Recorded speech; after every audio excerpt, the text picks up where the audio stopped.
So this is 12.1. We're going to talk about sampling distributions of B, the slope of a regression line, and then confidence intervals for beta. So the first part here says, what is the difference between a sample regression line and a population or a true regression line? So a sample regression line is like something we looked at in chapter 3. For example, if I said the heights of Lake Park seniors versus their weight, right? And I just did a sample of 20 seniors. I could get the slope and the intercept, and it would look like this. So you'll recognize that from chapter 3. Y hat equals A plus BX. So B is the slope. So the new idea for chapter 12 is we have a population or a true regression line.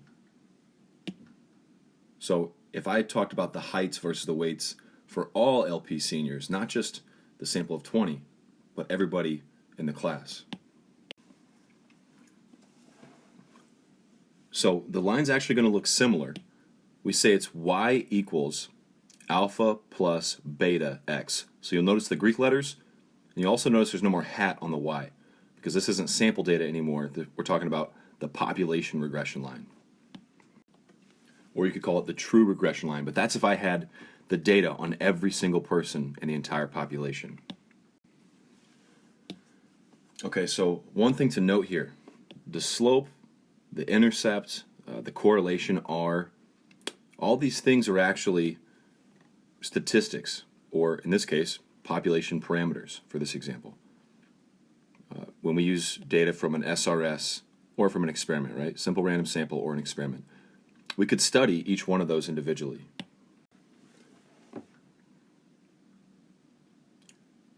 We're actually just going to focus on the slope though. So we're going to do inference for the slope, not for the intercept or the correlation. We're going to focus on the slope. So to do that, we need to talk about the sampling distribution. So it says, what is the sampling distribution of B, the sample slope here? What shape, center, and spread does it have? And I've added an image here for an idea of a sampling distribution for slope. So the distribution of B, the slope, and this comes from sample data.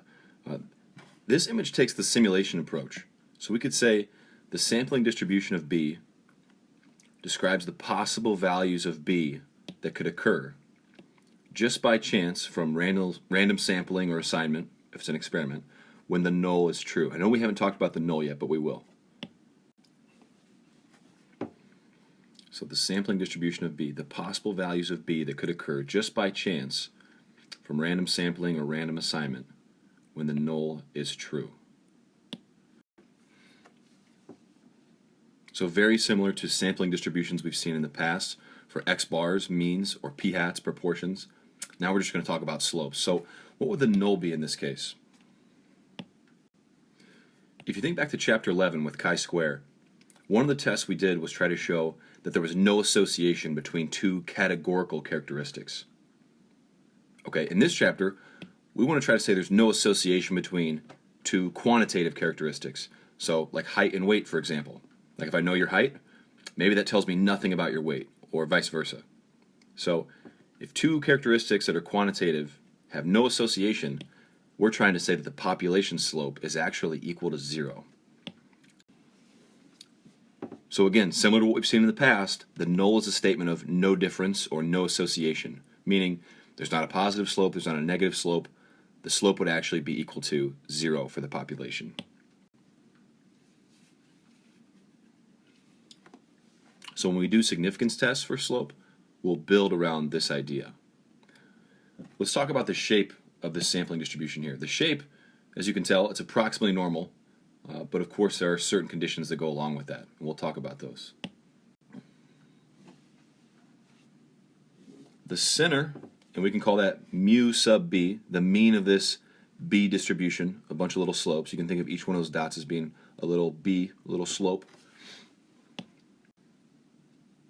So that's actually going to be centered at the true population slope. If it's done correctly, simulation's all good, you generate all these slopes, and it's actually centered at the true population slope. That's a nice fact. That's a nice characteristic. So the mean of the sampling distribution is actually centered at the true population slope. And then lastly, let's talk about the spread. So the standard deviation of B, the sampling distribution here, we say it's sigma over sigma x square root n. And let's be clear about what these sigmas are. So on top, this sigma represents the true population standard deviation of the residuals. So remember that was little s before, now it's sigma. So for linear regression, that stands for the true population standard deviation of the residuals. And then the sigma sub x, that just means the true population standard deviation of the x variable. So maybe it's just the standard deviation of the heights for the population. And of course we know n is the sample size. Okay, so why do we talk about this? Why is this important? We use this to make inferences. So we can say once we know sampling distribution for B, we're going to use it to calculate p-values and create confidence intervals. So this is what our statistics is built off of, the sampling distribution. If we can meet some conditions, we can use this to calculate p-values and create confidence intervals.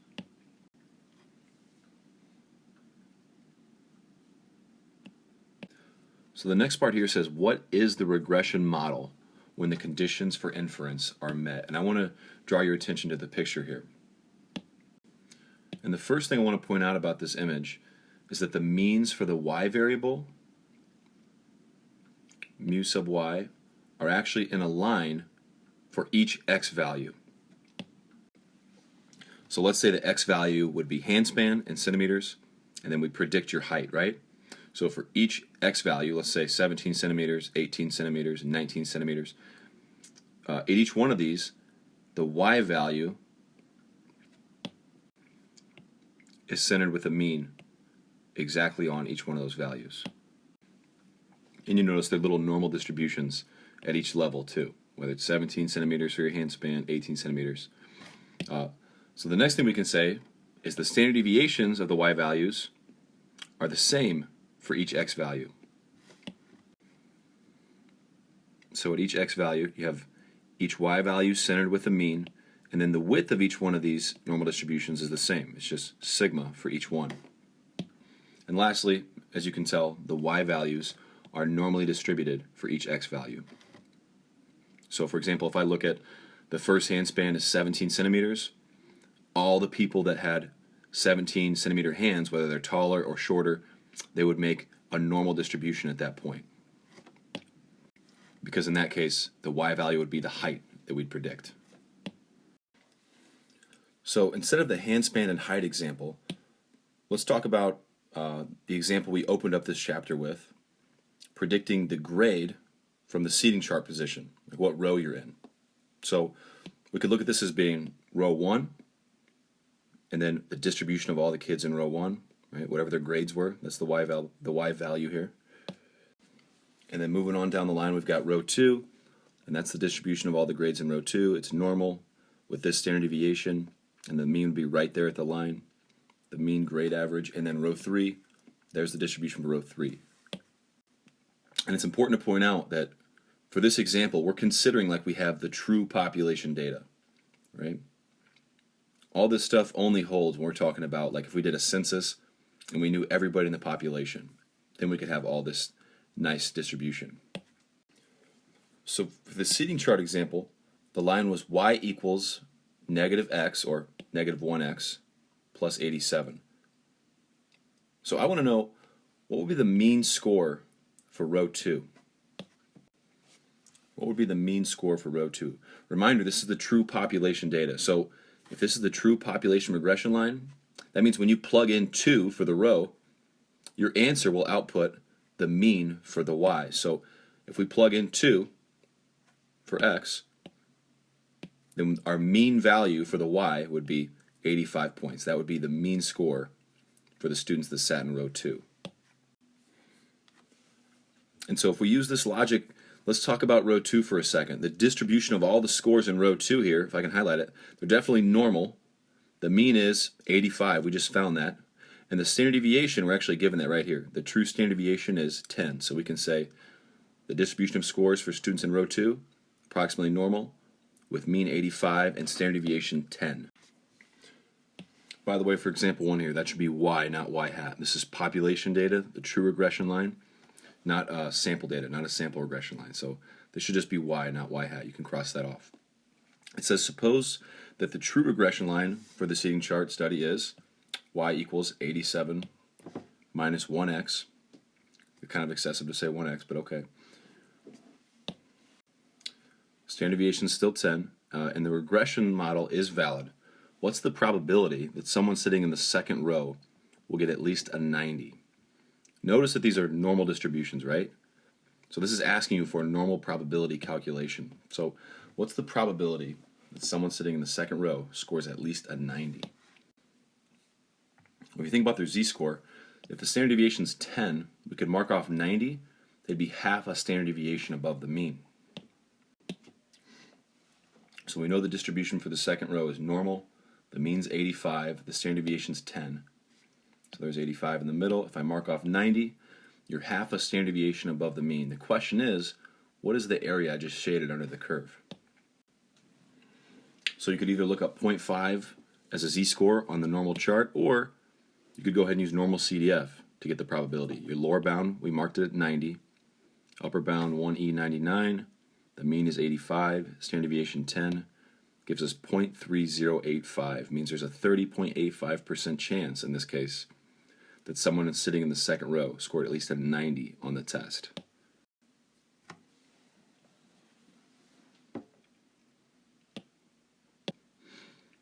So the next part for these notes says, what are the conditions, right? We've gotten really familiar with conditions in stats class. What are the conditions for regression inference? How do we check them? So I actually have a really nice acronym for you for linear regression. It's LINER, L-I-N-E-R, LINER. Okay, so there's actually a couple more conditions than we're used to. We're used to only 3 conditions. Here there's 5. So let's start with the L. You could probably guess what the L stands for.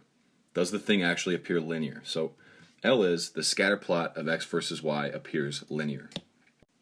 So is there actually a linear association? And to check that, yes, you look at the scatter plot, but also if you're given a residual plot, you should comment and say, hey, there's no pattern in the residuals, there's a random scatter of points, so we're all good with the residual plot. The I, you could probably guess that one as well. That one we're used to. That stands for independence. So for I in this case, we can say that observations must be independent of each other. So there's the I. The N, you might be able to guess what that stands for. It's a nice stats word. It has to do with normality. But what is going to actually be normally distributed here is the residuals. So the N, the normality part, says that the graph of the residuals is approximately normal. And my favorite is a normal probability plot. We could make a histogram, but I feel like those are kind of a pain. Normal probability plots are really nice. So a graph of the residuals, is that approximately normal? So that's what the N stands for. The E, this is a new one. This pertains really only to inference. The E stands for equal variances or equal standard deviations in the residual plot. So equal variance in the residual plot, meaning the spread of points above and below the residual equals 0 line is about the same. So there's a fair balance of points above and below the residual equals 0 line from smallest to largest. So that fair balance is spread across the entire residual plot. So that's a new one. Obviously we need the residual plot to check that condition, and we'll definitely take a look at that. The equal variance is one. Lastly, the R, you can guess that one. The data have to come from a random SRS or a randomized experiment. So those are our 5 conditions for regression inference. We can follow this acronym, LINER, and get all of them. The next part here says, what are the 3 parameters? Remember, parameters go for population. What are the 3 population parameters in a regression model, and what statistics do we use to estimate them? So beta is one of them, alpha is one of them, and sigma is one of them. And if you think for a moment, you could probably get at least 2 of those correct right away. So for beta, we know that's the true population slope. If we got everybody in the population to be part of a census, and we calculated the regression line, that would be the true population slope. Likewise, alpha is the true population y-intercept. And sigma, well, sigma still goes with S like we learned before, but S was the standard deviation of the residuals, so sigma must be the true population standard deviation of the residuals. So those are the three population parameters if we had the true population data for everybody in the population. What statistics do we use to estimate them, right? Because typically we only have a smaller sample that's below 10% of the population size. What statistics are we going to use to estimate those? Well, for beta, that is just little b, the sample slope. And for alpha, that's little a, the sample y-intercept. Sigma is still little s, the sample standard deviation of residuals. And all three of those we worked with in Chapter 3.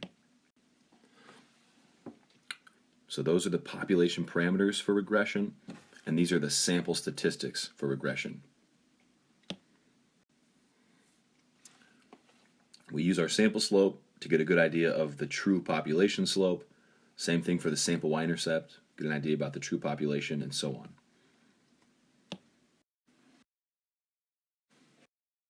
So in a perfect world, we could just talk about the standard deviation of slope.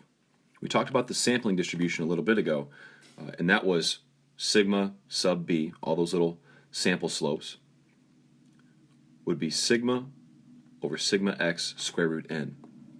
And remember, sigma was the true standard deviation of the residuals. Well, we won't know that. We won't have that population data. So the best we can do is use our sample standard deviation of the residuals and our sample standard deviation of the x values. So the standard error of the slope just uses the sample data instead of the population data. Also notice this uses n minus 1. So in a perfect world, I suppose we would use the standard deviation, but if we knew all of these, then there would be nothing for us to infer, right? There'd be no inference to be done, whether it's a confidence interval or a test. So we use the sample data, little s and little s sub x. Is it on the formula sheet the way it's written? No. But typically you can go around it without having to calculate it. Either it'll be given to you in computer output, or we can just use a calculator command. And then lastly, how do you interpret something like that? Similar to what we've done in the past with standard error calculations, we can say SE sub b, the standard error of slope, estimates how much the slope of the sample regression line typically varies from the slope of that true population regression line. And this would be in repeated samples of size n. That would take that simulation approach. So the standard error of our slope estimates how much our sample slope will typically vary from the slope of the true population regression line. So how far b typically falls from beta. The next part here says for the seeding chart experiment, state and interpret the standard error of the slope. So we're given the standard error of the slope to be 0.9472 in the computer output.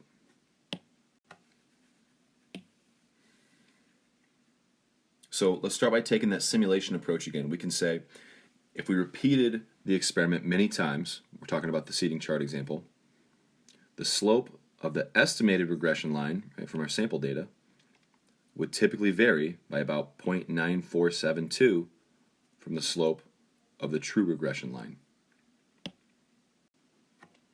So that word estimated, that means the sample regression line. And then just to give it the context that we need, we'd have to say the true regression line that predicts test score from row number.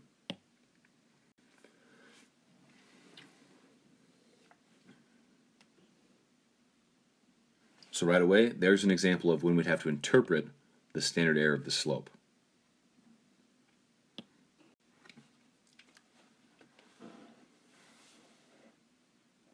The next part here says, what is the formula for constructing a confidence interval for a slope? Where do you get the value for t star? How many degrees of freedom should you use? So confidence interval for a slope. We start with the sample slope, b.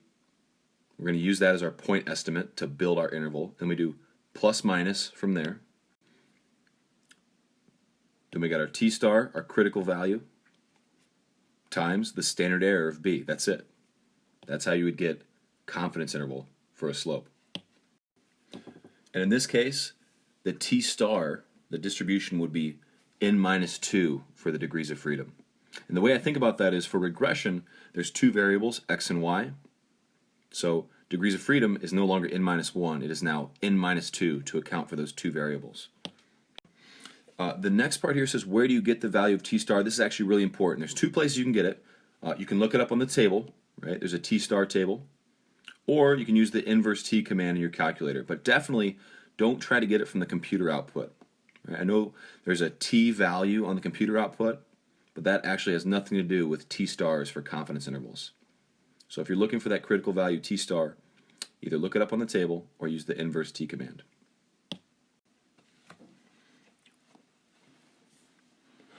Okay, we actually have a chance to do one of these confidence intervals on the next page. So the fresh flowers example says, for their second semester project, 2 AP statistics students decided to investigate the effect of sugar on the life of cut flowers. They went to the local grocery store and randomly selected 12 carnations. All the carnations seemed equally healthy when they were selected. When the students got home, they prepared 12 identical vases with exactly the same amount of water in each vase.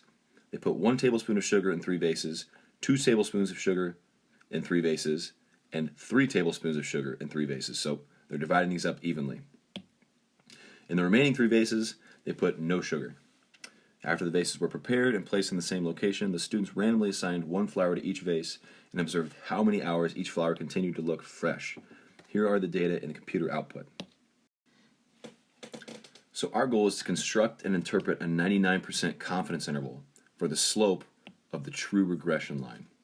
So this is a state, plan, do, conclude question. Let's start with the state step. So there's no hypotheses in this case. For a confidence interval, there's no hypotheses. We can just start with, we want to estimate the slope, beta, of the true population regression line that relates hours of freshness, that'll be our y, to the amount of sugar, x.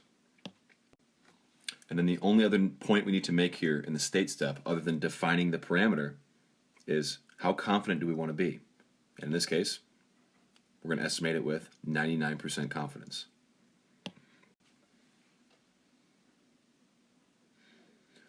So the state step is all good. The plan step, we need to start by naming the inference method. What are we actually going to do? It involves a t, right, if I'm not mistaken. So we can say if conditions are met, we'll use a t interval to estimate beta.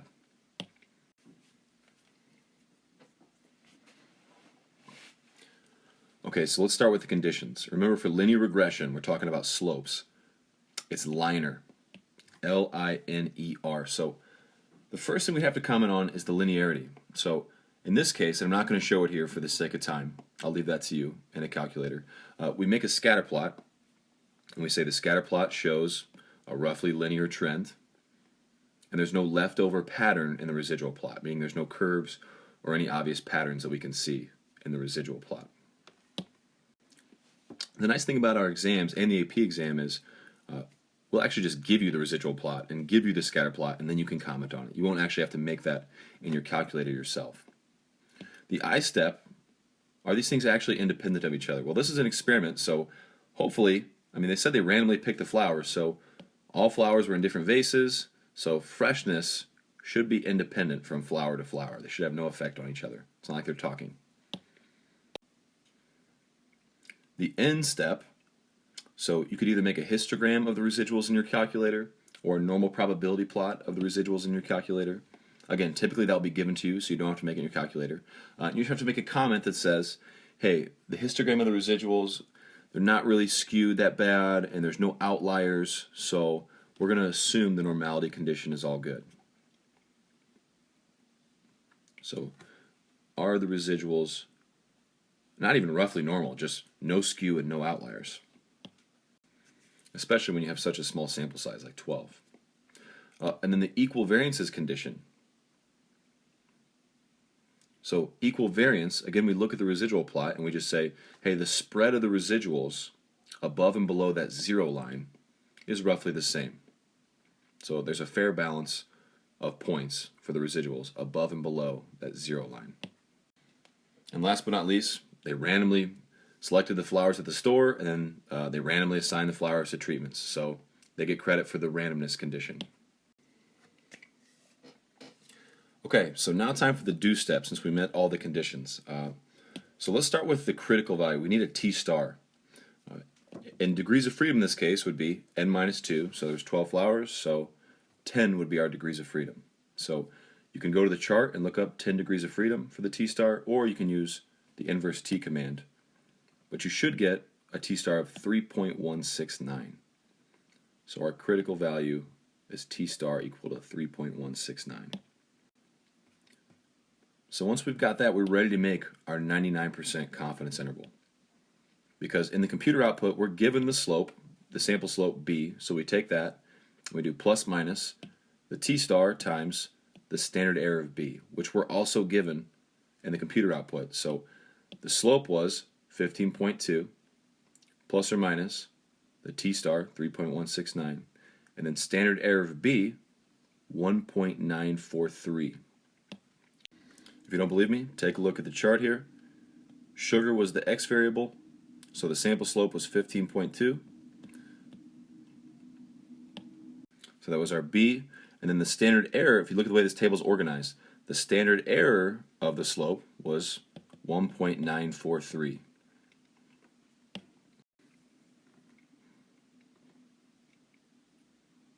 So our margin of error would be plus or minus 6.16, which gives us our interval from 9.04 to 21.36. So the last thing we have to do is conclude in context.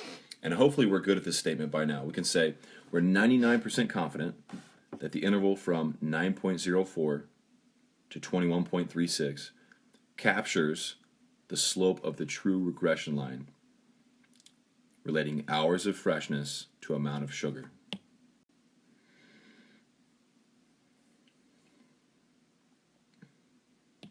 So lastly, can you use your calculator for the do step? You absolutely can, and I think by now you're familiar with a lot of the calculator commands. Just make sure that you name the procedure. We do that in the plan step, and you can call this a T interval for slope.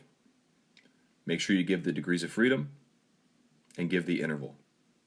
So if you can do those three things, you are free to use your calculator all day. Just name the procedure. It's a T interval for slope. Degrees of freedom is n minus 2, and then give the interval.